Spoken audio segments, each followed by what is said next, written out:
middle school, pre-middle school. Went by the name Scarred for Life, and I used like the number 4, and then I spelled life like with a Y. So it's like really teenage, angsty name, right? And so as I grew up, I was like, I really want a name that's very short. I want it to be low syllables and have like an impact when you say it. I shortened down my original tag to just Scar, and I added an A at the end. It's kind of just stuck with me for like a decade or more now. I thought of the name Sir Dies a lot. Oh, that's funny. You know, when you see my name, I die a lot. Haha, you died. And then as I grown up, I had a lot of names where in Counter-Strike where it's like Cyrus. You know, I combined Sir Dies a lot with Cyrus and it made Dirus. Like Dirus is kind of like a dying disease. So it's kind of funny in that kind of way. And it kind of has like the monotone feel like with the D. So that's how I feel.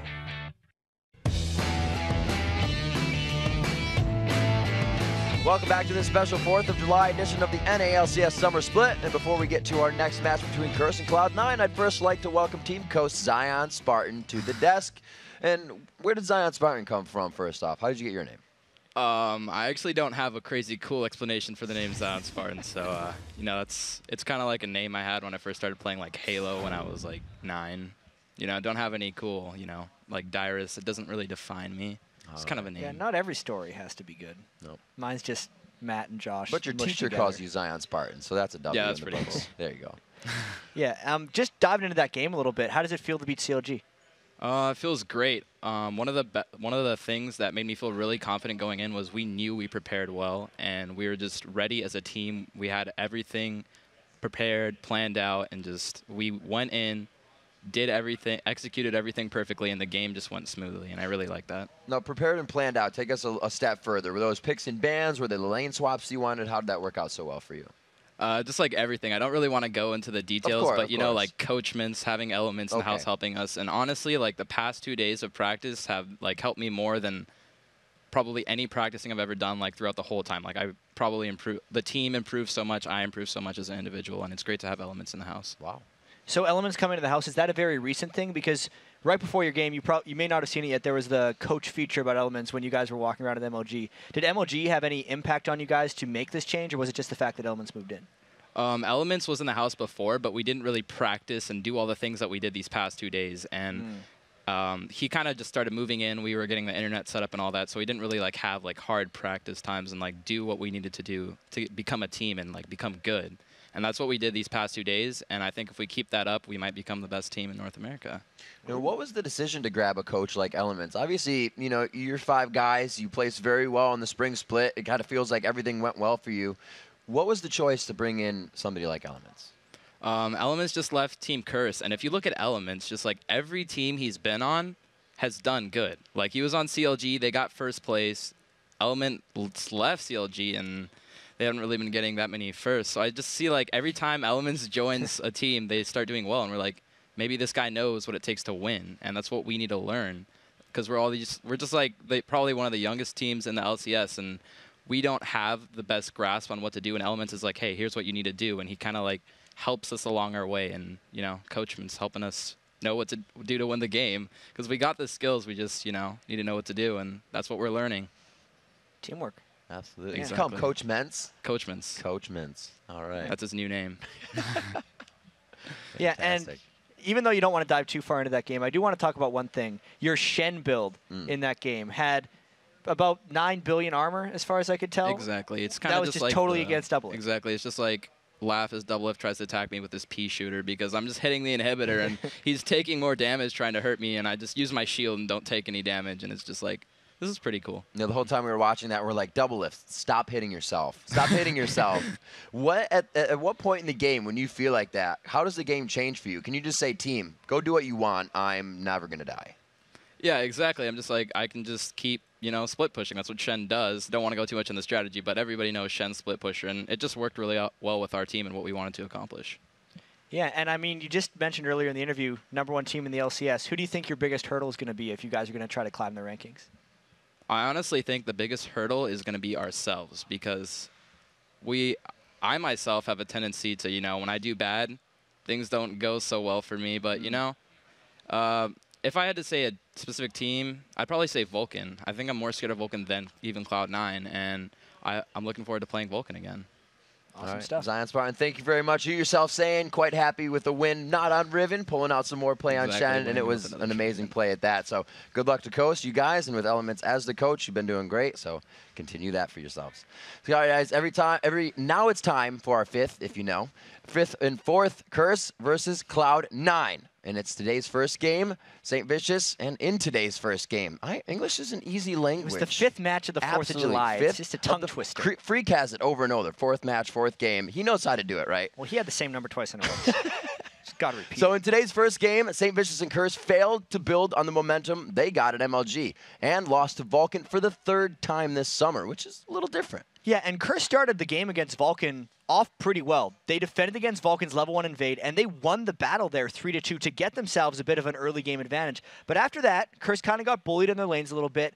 Nijaki also couldn't capitalize with Twisted Fate to close out any kind of earlier mid-game advantage.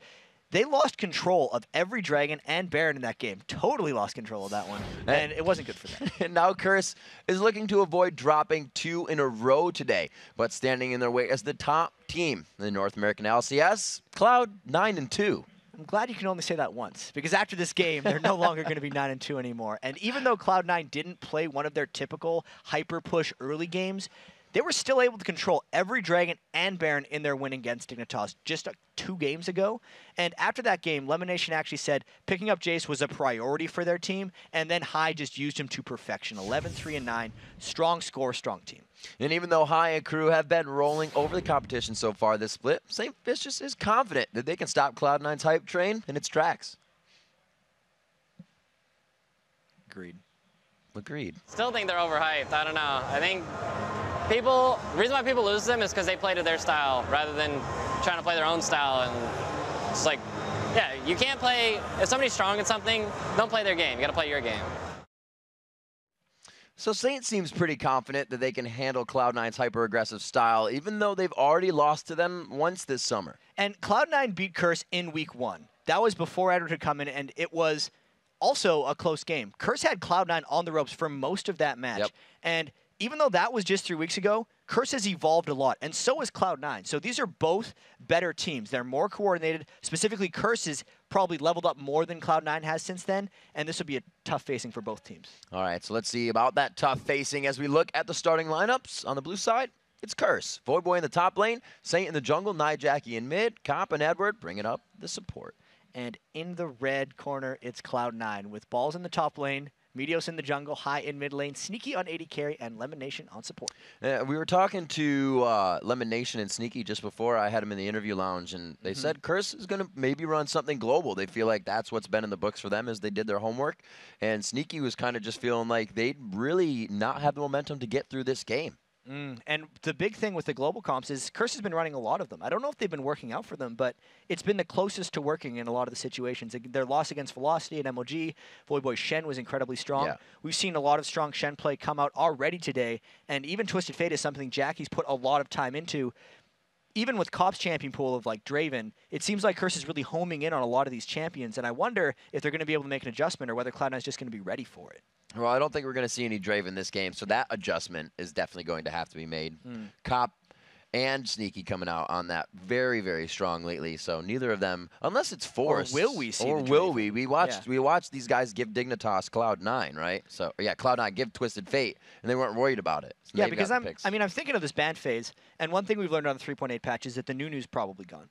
Absolutely. Both these teams are already considering Jace is gone, so that's Jace. There's and if we're thinking Curse is the blue side, so that's already 2 bans that Cloud9 has to throw at them.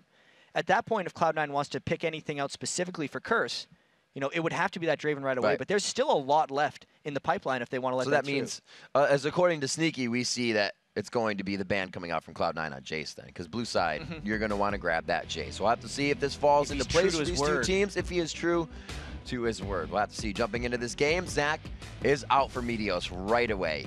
And already Karthus, so if we're going to assume the Nunu and the Jace bans, those are going to be the next 2 bans for Cloud9, as Curse is just trying to counter Meteos. Here we go, Nasus, Zach, there's the Jace actually Really? coming themselves. Will they force maybe Wow. a pick that Voidboy wants here? The Elise is still open for grabs. Possibly is maybe what they want. They can still, you know, rise top has been a big thing, and Voidboy's been known to do a few crazy things. That is still, of all the crazy things Voidboy's been known to do, based off the knowledge they have of what Cloud9 likes to do, giving them the Jace ban, especially when Curse plays both Elise and Jace, is taking something away from Curse in particular. Unless they're just going Twisted Fate here and they think they've gotten rid of all the big threats, that would be a thing they could do. But I would have expected them to force Cloud9 into banning the Jace, because Curse has been readily first picking it all season. We'll have to see. They did leave the Shen up. It's been big. Voyboy felt comfortable on it. And we've kind of poked in the past that nobody's really perfected Shen. He's just played very well. So that's why he's almost left open all the time. He's one of those guys who's always there, but never that prevalent. You know what I mean? Yes, like, exactly. He'll be in a game, and he'll be like, there's a Shen in this game. We're going to get split points. That's a neat thing that's happening now. But he's never like, man, they got Shen. We just can't control it. Maybe 45 minutes in, you'll remember that you can't handle Shen. When like what happened to Double Lift just now with Zion Spartan. But it's a very rare thing. So it looks like Kennen, a little bit of area of effect damage. They're going to want to grab up to get in. That's an easy one to pick. He's not going to lose his lane right off the bat. So it's really for Cloud9 to possibly show their hand here. And it's also a good pick against Cloud9 because it does a couple of things for them. Cloud9 loves to turret dive, and Kennen's one of the hardest things to turret dive in the mid game because he'll just stun you under turret, and that's the last thing you want. Plus, it is probably... Kennen is close to one of Cloud9's highest priority picks, just because he is also strong in lane, and he's also good at tower diving, which is the things Cloud9 likes to do. So getting that out of their hands early was a good move. And I'm interested to see what kind of lineup they go with, if it's going to be, you know, dive heavy, taking out two of Meteos' junglers to get at him. People have tried stealing both of his buffs, so I don't know if this is going to work even. What do we have left? I mean, he hasn't shown too much success unless he's on Zac, Nasus, or Elise. Right. And all three of those things are banned this game. That was a good force ban. The thing that Meteos, in one of their defeats, he was on Lee Sin. Now, Meteos has a lot of confidence in his own Lee Sin, and it actually seems like it could work fairly well against this composition for Curse because he could kick Voyboy back, and then he can close on to Cop's Draven fairly well. But yeah, I'd probably have to say he'd go with Lee Sin if I had to guess what jungler he'd do. We'll see sneaking High to choose it up. Looks like High already has his Twisted Fate. Balls grabbing Rumble in the top. Unless it gets switched around, we haven't really seen Balls take that Twisted Fate, so I'm pretty sure his Rumble. And J4 is the safer version of Lee Sin, I'd almost like to say. Less mechanically complex while still quite difficult.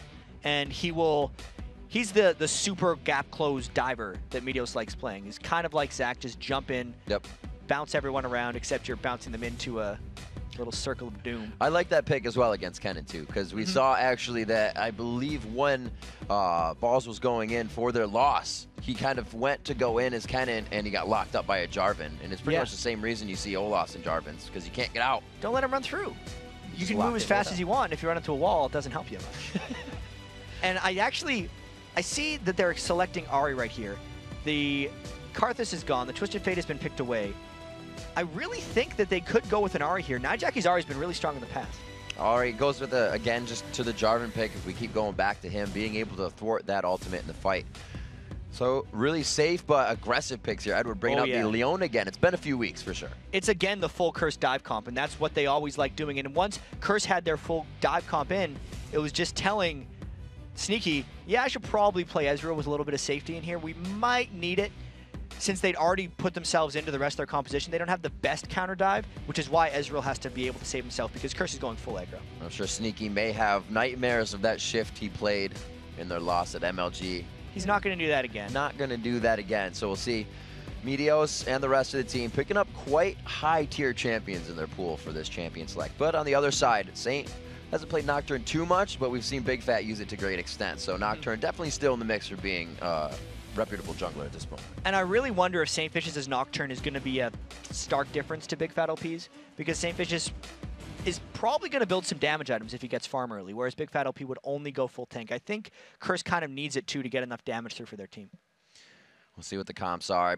Guessing this going to be a 2v1. Kennen versus Rumble, not a lane that I like to match up against, so I'm figuring they're going to swap that one out. Yeah, especially because Cloud9 is the fast-pushing turret team, specifically with Jarvan. He's the guy you pick to do the fast-pushing turret team. If Curse doesn't have a plan to stop early game pushing in this game, they're going to fall victim to the Cloud9 game once again. So I'd actually look for Curse, or specifically St. Fish's, to maybe pull some sneaky stuff and stop these 3v2s. maybe kill Sneaky. Maybe take some sneaky stuff to Sneaky. Yeah. I'm really liking the possibility of Meteos on Jarvan, right? He's always present with Zach, but that Jarvan is the pop-up. The lanes have enough crowd control slow from top to bottom, and those are the lanes he likes to feed. Usually it's Lemonation and Sneaky kind of doing their own thing, winning the lane by themselves, and they pull up a good, fight, or he has to assist them. So.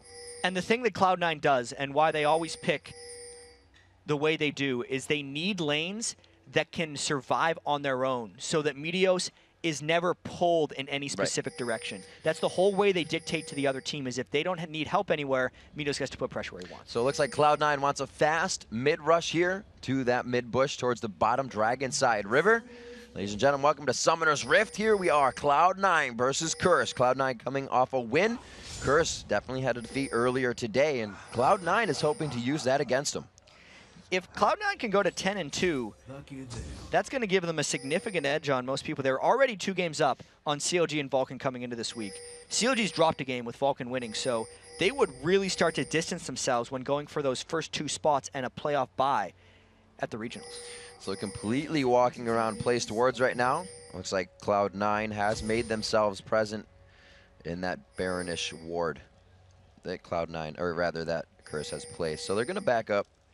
And I think they actually might go back to their own blue. This is the first time we've seen a team backtrack all the way if they do. And Curse has been so sneaky. They actually won the level 1 against Vulcan by hiding in one of these coves as well. How did Cloud9 sense that they shouldn't be going there? They knew they didn't have vision of that part of the jungle, but they're almost just toying with them. Are they going to go back? This is crazy. They put the pink ward down, so they're like, wait, putting the pink ward down at red, they have to know that nobody's been there yet. They have to be in blue. I mean, especially because Cloud9 has vision of Curse's blue as well. They're like, yeah, Curse has got to be in our blue jungle. Guys, just stay away from that. And we even heard Dyrus when talking about the jungle changes, these jungle mobs not spawning until 155.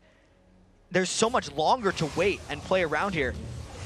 And you can tell Lemonation doesn't really know what's going up. Now he does. Now he does. He throws the ward down in the bush, not destroyed by Edward. So Meteos, again, we'll probably see one of the games where he jumps to the lanes to soak up experience, unless it goes for fast blue here, which would be pretty scary. Yeah, there's a pretty good chance he can go for a fast blue because they saw St. Vicious and they actually have a 2v2 in the bottom lane, which means no one can go and push Meteos off that buff without losing a huge amount of lane XP. So I think St. Vicious and Meteos are having vertical junglers this game, jungles instead of horizontal ones. Yeah, there's no ping coming from Ari in the mid, and it looks like it's going to have to be St. Vicious to stay down the bottom. Edward taking some poke there. Lemon getting all the hits in he can as well, actually being the aggressor here, taking position in the bush. Yeah, Edward's not usually one to get aggressed on as a support. I feel like if Curse gets a level 2 pretty quickly in the bottom lane, we might see some action down there pretty shortly.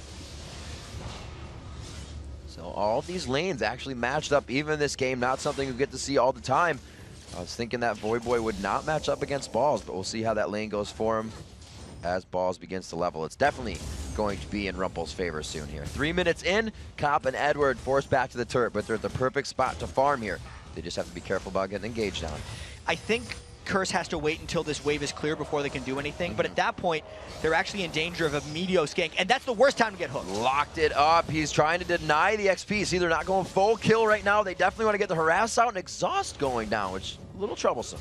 Getting that exhaust out is great for the Curse bot lane, considering the size of that minion wave that they were going in on. Edward's actual almost fake aggression going in and getting the stun onto Sneaky scared Lemonation enough to burn the exhaust. I don't think that was a good move by Cloud9. Voyboy getting that lane crushed into the turret, kind of not having too much trouble here. So Balls is really just trying to get him up against that turret, possibly. Like you said, it's hard to dive, so just keep that lane there, possibly. And it's especially hard to dive when all the lanes are actually equal. Yeah. It's a throwback game right now for these guys. And the lanes, as the throwbacks are kind of close, but as we'd expect, Cloud9 with their incredibly strong laning mechanics are up very slightly. Right, it's exactly what you said. Meteos doesn't have to worry. He's got no problems with lane that he has to go to. He can farm right now, and all of his lanes are pushed up past river. We see in the bottom lane, Saint trying to make something happen.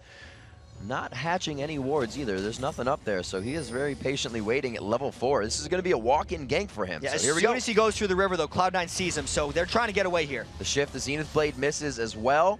Looks like with Saint being known, that red and blue about to wear off for him, heads back to his jungle. And Saints got some catching up to do here because Meteos was farming that entire time. And now Saints actually a little bit at mercy of a Meteos counter jungle, or maybe just a 2v2 in mid.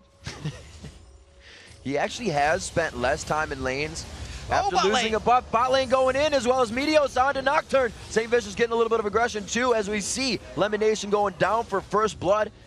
Meteos makes it out of the jungle, but good action. We knew with that exhaust down, Cloud9 was vulnerable, and Edward finally landed one of those Zenith Blades, got the kill. The charm just out of range. There it goes on to, Nijaki getting hit up. Meteos, good health here. Not enough mana coming from Nijaki, but it's not going to be the kill either for Meteos. The buffs having just expired on these junglers was not able to train down Nijaki, but really, the first bit of action in this game was the 2v2 aggressive combo of Cop and Edward, getting the kill on a Sneaky and Lemonation, so we'll see if they can carry anything through. These top laners not even backing yet. Good grand under each in their pockets, so we'll see what Balls can do to hold off this last wave. We'll probably see Voyboy back here, not seeing any pressure from the junglers. They're kind of just on an island right now, farming themselves away. And I wonder how long those guys are going to be isolated, because yes, 1v1 top lanes can be very isolationist in these situations, but the Twisted Fates we've seen be successful, especially when Link was playing it for CLG, camped the top lane. And since Voyboy is pushed up so far right now, he's at risk of being camped, potentially by the Twisted Fate. But then St. Vicious has the Darkness on Nocturne as well, so maybe he could come back with something else. All right, so we have a 400 gold lead right now at 6.5 minutes. That first blood going over to Edward, and that's just what he does. Edward Carry-Lol making it happen for the bottom lane. Kill secured. Exactly, kill secured. And we still see them. They're at the same spot. Lemonation and Sneaky not giving up on the amount of pressure that they're putting out here. No, and Voyboy actually goes all in on Balls. He might get him. Slicing Maelstrom right there, throwing down the storm. more. Does he have enough? The scrap shield, the Nest Q goes out, and the equalizer will not keep him in turret range. Oh, there's the cards. Does he have the hand? Folds it down. The wild cards comes out. And it was very interesting how Meteos stopped hitting Voyboy when they knew they had the kill secured to let High get that kill, because Cloud9 knows the key to this one is to allow High's ultimate and punch when he lands to have even more power. So yes, they turn a kill around on Voyboy, but it's at a pretty big cost because they sent so many people up there and were late enough into the game that it looks like Curse is going to force this dragon. A dragon coming out very quick, and it looks like Voyboy, I guess it feels like he's crushing the lane. Goes quickly for that needlessly large rod right off the bat, and he was able to take down Paul's pretty fast in that situation. Balls not grabbing up any magic mitigation there, so he will be taking the damage. Dragon for turret in the top lane. We'll see how these guys continue to move. And that's just another one of those traits, turret for dragon. It's really hard to tell which one of these is more beneficial, because even the stats, first turret versus first dragon, generally both are about 50-50, because so often they are traded back and forth. Cloud9 always favors the turrets. That's why they push so many turrets. It's how they create their own map pressure. So I think both teams are honestly okay with that trade. Curse likes the gold, Cloud9 likes the turret. Absolutely likes the gold. They've now put themselves in the lead. It's pretty much even, but they have a slight edge. See that Golem Spirit coming out on the side of Meteos in a few. Looks like St. Vicious will go for that tanky build as well. Yeah, that's the thing to do on Nocturne in North America, at least. And I'm not sure if I entirely agree with that, since the backline collapse on St. Fish is actually not that great, and St. Fish needs to be able to gank High, actually. And a Nocturne with a lot of damage can destroy Twisted Fates, take him out of the game, because he'll never be able to stun Nocturne off if he times a spell shield right.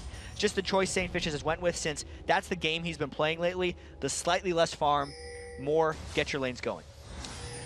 Definitely a different jungler than we see Saint playing. He has brought it out before, but there's out. no clear execution on any lane, but it's going to be Meteos in the top. That's the Cataclysm we were talking about. Kennan's Lightning Rush becomes obsolete. Doesn't matter how fast you're going if you're running into a wall. Meteos didn't even think about closing there. He didn't flag toss in. He was like, I can ult you now. Get trapped.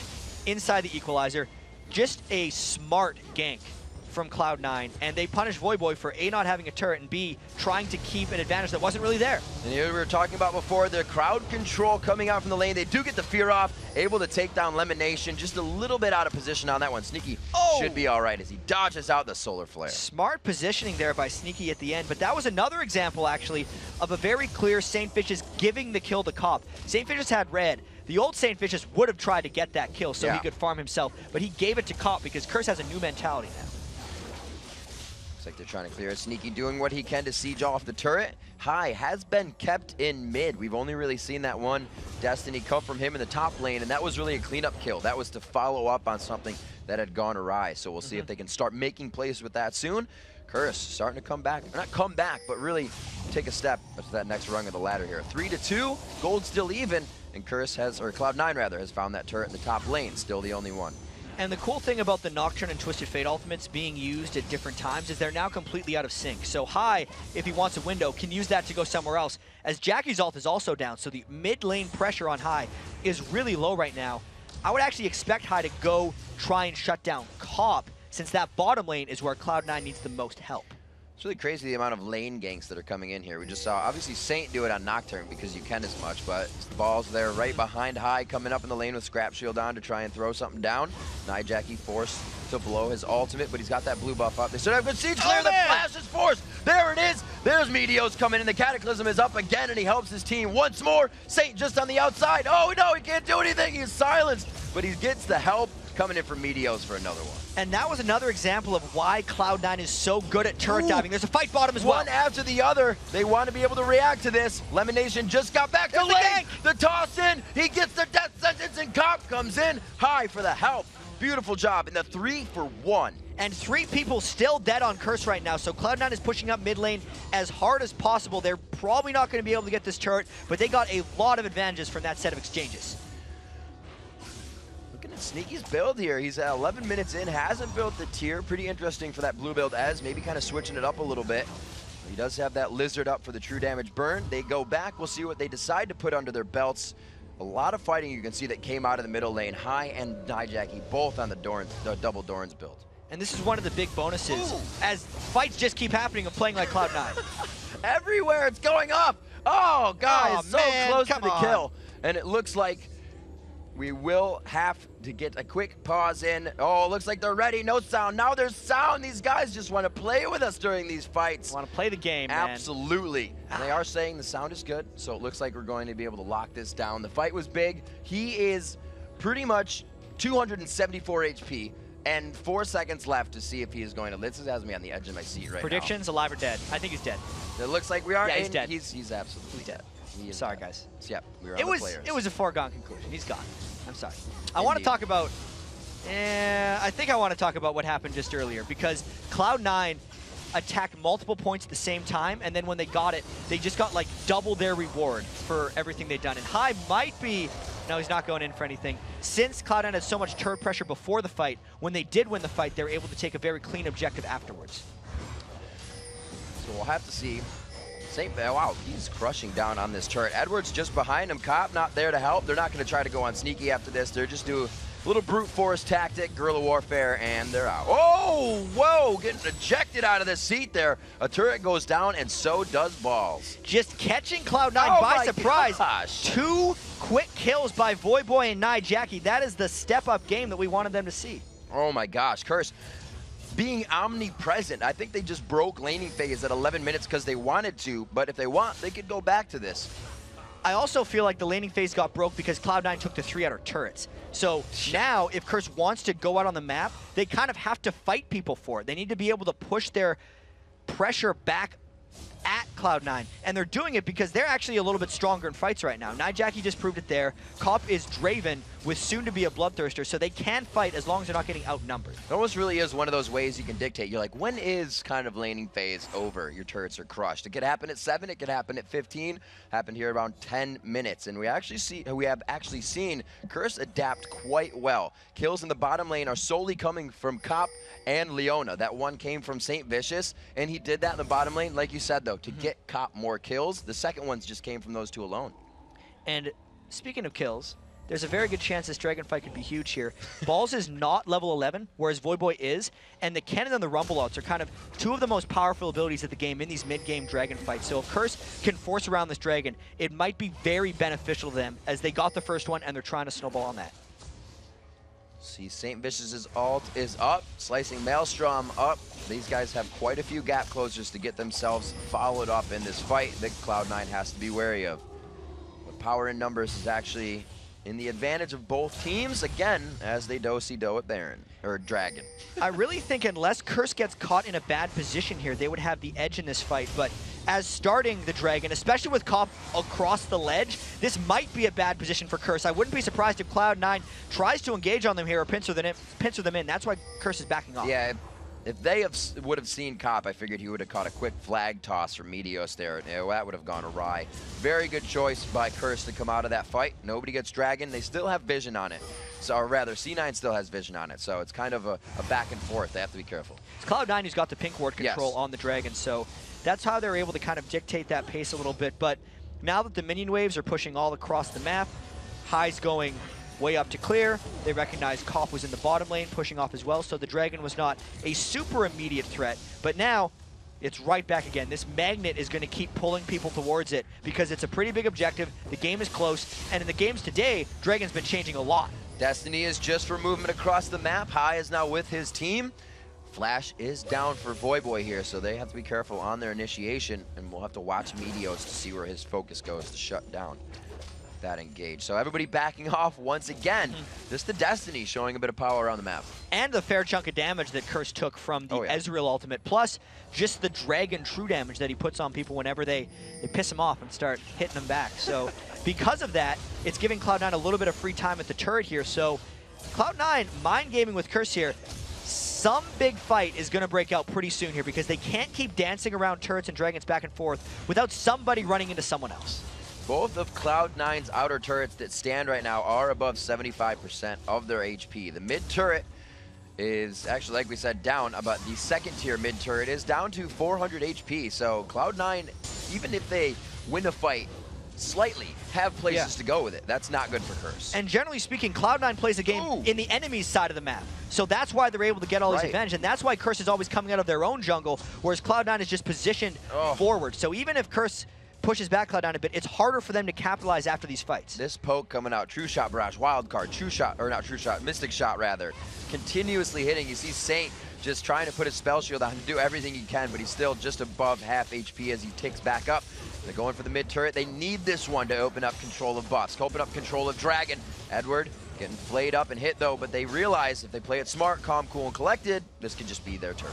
And High is really low on mana before this fight. This is dangerous. That's a beautiful equalizer going down. Voyboy is sitting directly on it with Edward. Tries to ult, but he's stuck inside the Cataclysm. Locks down the Zanya. Sneaky just on the outside, able to clean up a double kill there. Going with the fight. Almost everybody getting assists on these kills. The turnaround for God, the flash, the barrier, but he goes down. Triple kill for Sneaky. Everyone getting so low on Cloud9, but nobody falling because they go in so well together and support each other. High had low mana in that, but because the equalizer was so on point by balls, not even a rank 2 equalizer. That's the level 6 version of it right there. Rank 1 equalizer, if that's not too confusing.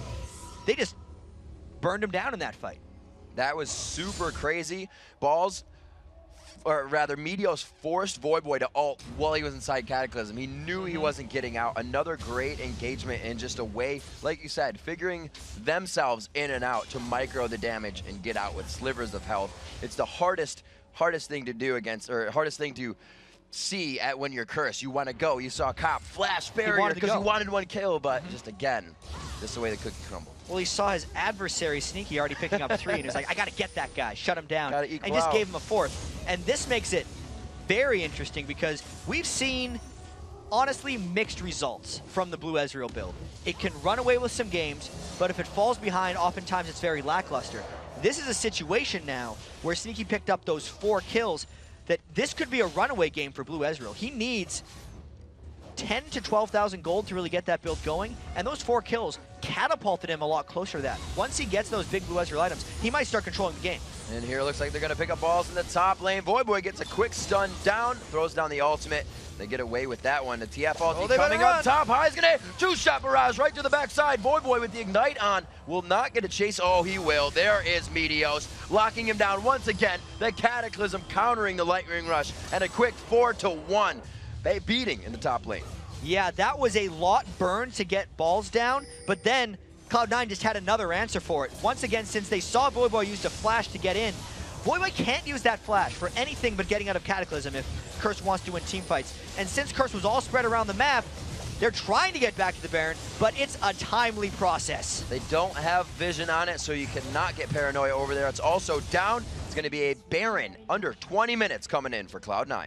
Very timely play by them there, and just repelled back by that 5-0-1 Ezreal, now with the red buff as well. There's your makeshift Iceborne gauntlets right there to try to keep people at bay.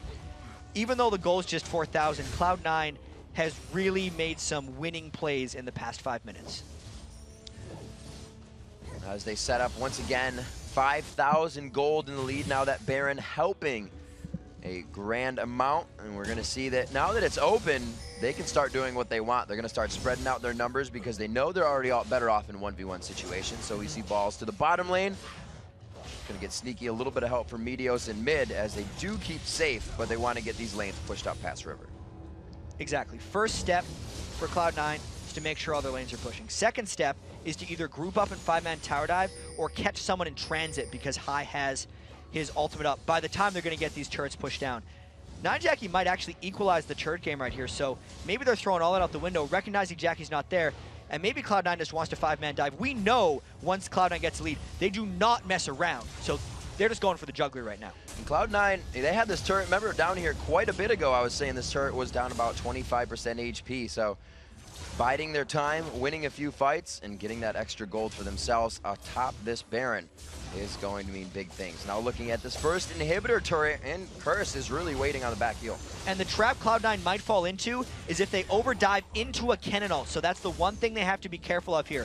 They love diving on it, they can lock in an equalizer, it's great, but they can't get too many people stunned under turret. That's their fear.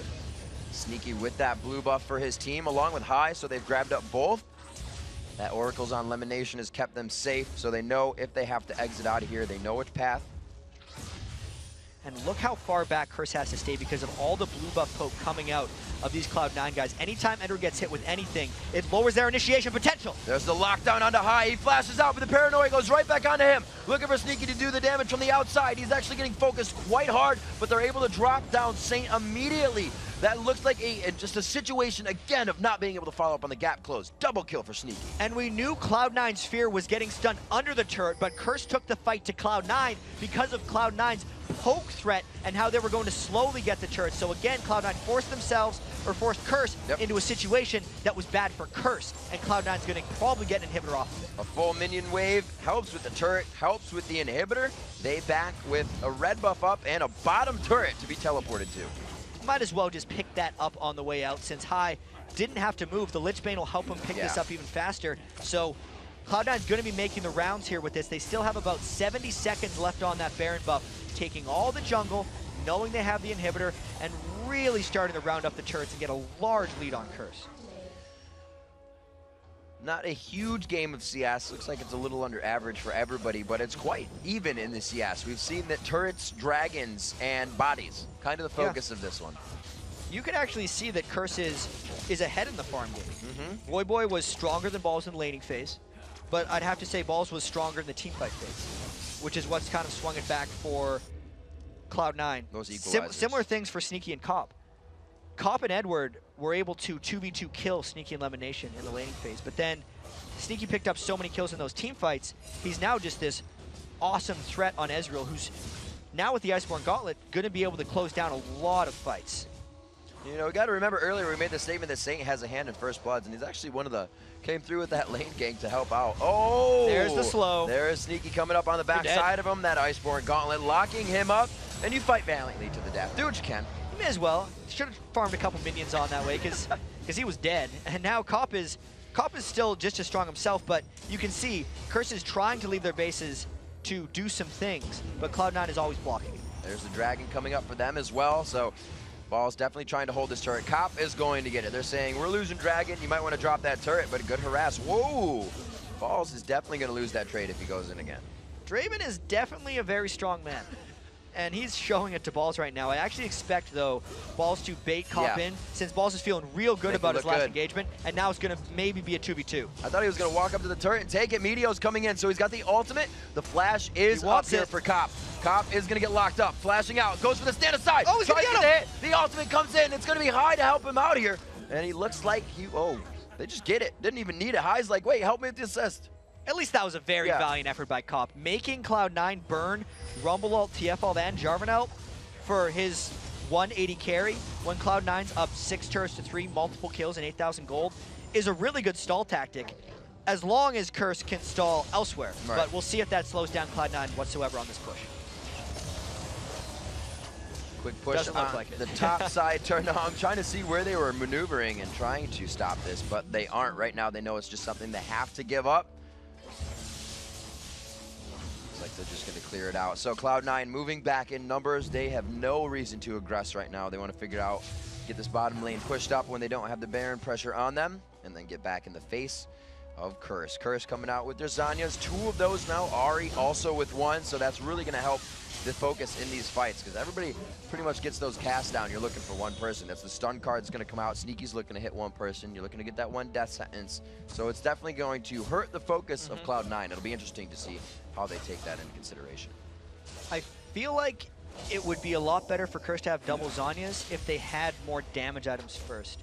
Having the double Zanyas is nice, but as a rush in a game which they're losing kind of diminishes their ability to push back Cloud9, because Cloud9 is just going to wait this out. You look at the Runic Bulwark being taken by Meteos, and the general resiliency of the rest of the team. For instance, Rumble having the Rylai's, Twisted Fate having the Zanyas as well. Yep. Anything that Curse tries to catch into Cloud9 is going to be escapable. Thresh, they don't care about Lemonation. Sneaky can shift out, and everyone else on their team has an answer as well. It's a really good point. It almost reverses the effect of the Zanyas. For you, it's, hey, let me do this quick second and a half, reevaluate the fight, where can I go? For the other team, it's, all right, let us reevaluate. It's kind of a stop. You guys aren't doing damage. Who do we fight next as you come out of Zanyas? It almost could hurt them. And Cloud9 has so much target selection. Right. And specific range with what they have going on, especially Sneaky on that now 40% CDR with the blue buff, Ezreal. They have total control over these fights. Lichbane Zanyas as well. Here we go. Oh, there it is, off from the backside. Meteos grabs 2. St. Vicious tries to help. They get a great slicing Maelstrom down. Curse health bars are just so low, though. Somehow Lemonation stays alive. It's only Balls that goes down. Sneaky's going to try to follow. High right on the outside. There's that Zanyas. He takes one just to the side of the temple. Kennen goes unconscious, and that's an ace for Cloud9. And that was the race to see who could get the last hit right after Zanyas ended. Sneaky won that one because High jumped the gun a little bit, but this looks like a very clean team fight for Cloud9.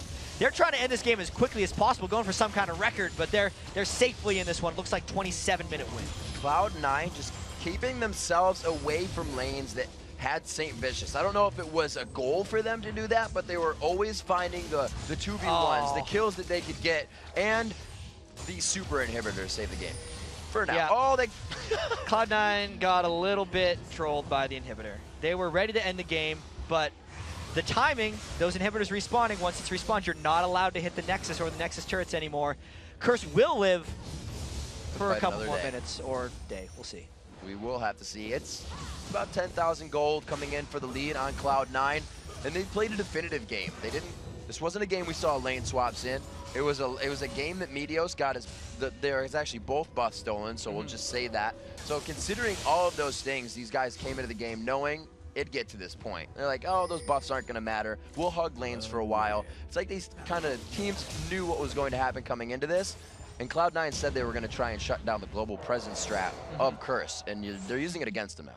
Yeah, it's not like High doesn't know how to play Twisted Fate. Right. So he's been able to control most of the game, considering Balls was the one who got beaten up the most in lane. The rest of the team has came in to allow him to succeed, because sure, he's 2-5, but he's got 15 assists. Those equalizers have really been turning some team fights. And Cloud9 just needs any type of team fight win, whether it's a 1 or 2 for 0, and they can end the game. The flash engage. Saint now down to half health. Saint does have home guards on, so once he gets back, he will be able to help this offensive push coming in from Cloud9. But he is going to walk it all the way back, and it looks like he will get enough time to do that. Yeah, I wonder if Cloud9's going to go Baron here and risk that, or if they feel like they can end the game without the Baron.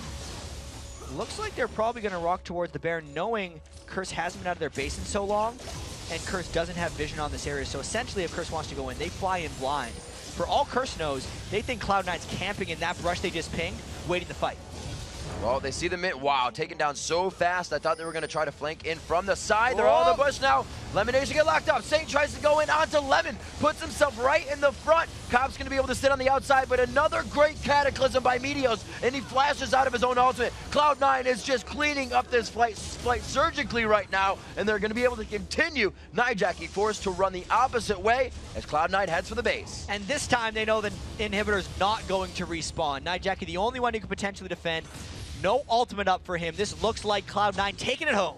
Cloud9 said it was Sneaky that said they were going to use the momentum to come into this game, stop that global presence that Curse may have brought to the table. They used it against them. They pulled the vice versa. They take out the Nexus, and they move on to 10-2 in the North American LCS.